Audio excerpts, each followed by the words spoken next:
Harvest. My name is Ken Saddam. And I'm Lori Saddam. And this is a little bit about us. So for me, I was raised Baptist. Don't hold that against me. Same foundation, right? Just Pentecostal, a little more hyphy, right? But yeah, a little bit about me. Raised Baptist.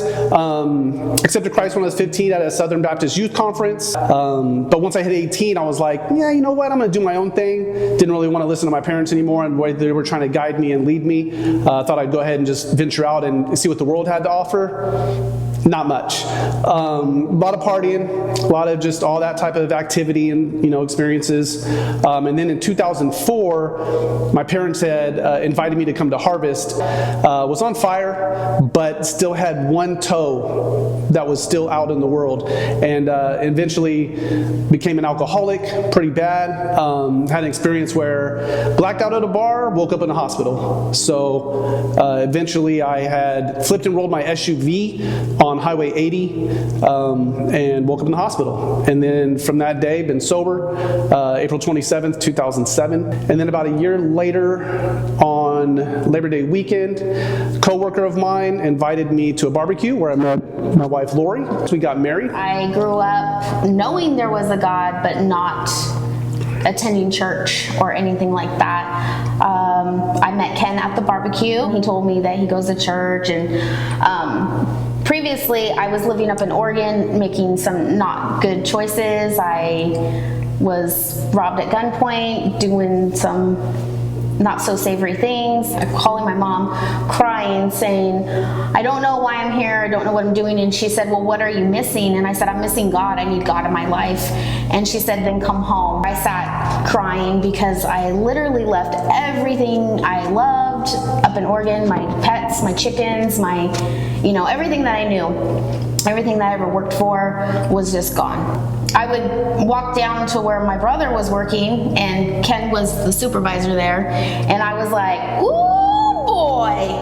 And so needless to say, we got introduced at the barbecue, and kind of like almost the rest is history. He was like, I can't be with you, I can't mess around with you, you're not in church and things like that. And I was like, and then it went off. Like I said, this is what I needed, and I really felt at that time that that's what God was doing. He was putting somebody to cross my path that was different than everything that I ever experienced before. So we just started not dating, and before we knew it, we were engaged and married. Our journey is where we wanted to have children. Couldn't have kids. I have polycystic ovarian syndrome, so it was kind of impossible for us. And so for years, Lori wanted to adopt and foster, and I was so adamant about not doing it, and she was just kept pressing it because it was something she really wanted. So I think it was 7 years ago, right? The memory came up, the Facebook memory. So 7 years ago, I caved in, and I was like, all right, let's do it. What did I tell you? Trust me, I'm getting there. I'm getting there.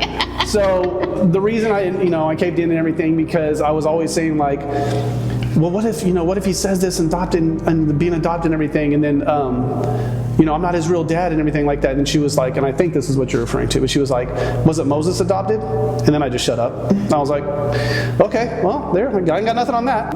We finished the classes, went through some placements of children, and then we got an appointment with a young man. He was 5 years old.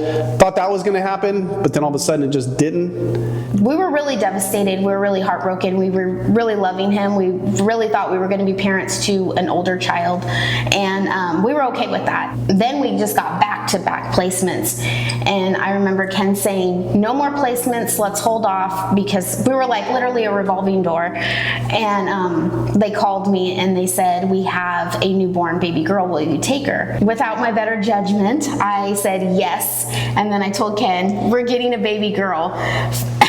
She's a newborn. And he was like, I told you to wait till after January. Well, December was close enough to January for me. And I never had a newborn. And I was like, I want to have a newborn. I want to do a newborn. So Emma Ray came. And it was everything I ever thought it could possibly be. She was so tiny and sweet and everything. And then it got hard. visits and things like that. Her dad was doing everything he possibly could to get her back. He was following his case plan to a T, doing everything he could. And I just remember holding her every night and just saying, God, please, I'm begging you, please let us stay part of her life.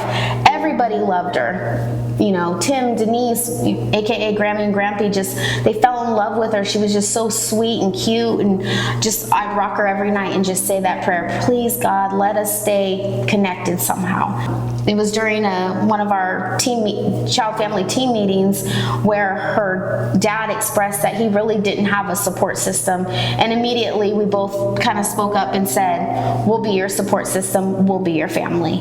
And we've stuck true to our word of always being there for him, and God has remained faithful and kept Emma, her sister, and their dad in our lives.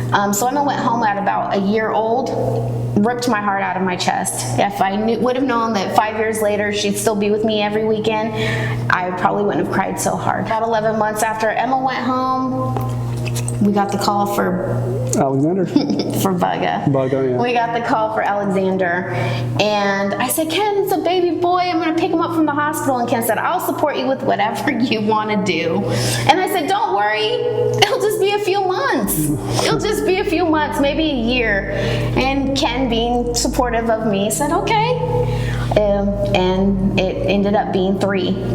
And now it's forever. So The experience wasn't like how it was with Emma. definitely. The experience, the journey was more difficult with the process of what was going on, but we stayed faithful.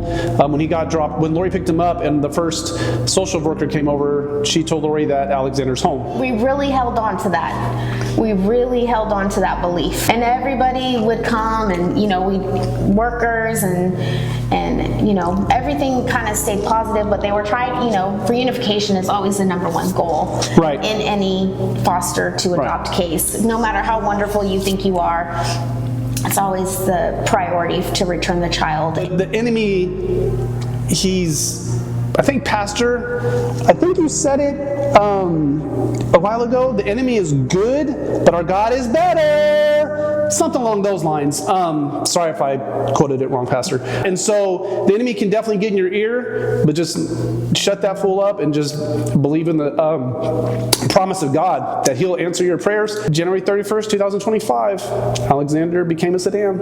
Yeah. But if God did it for us, he could do it for you. And if you have any questions on any kind of, if you guys are thinking, anybody's thinking about fostering or adopting, please talk to Lori. Don't talk to him. No.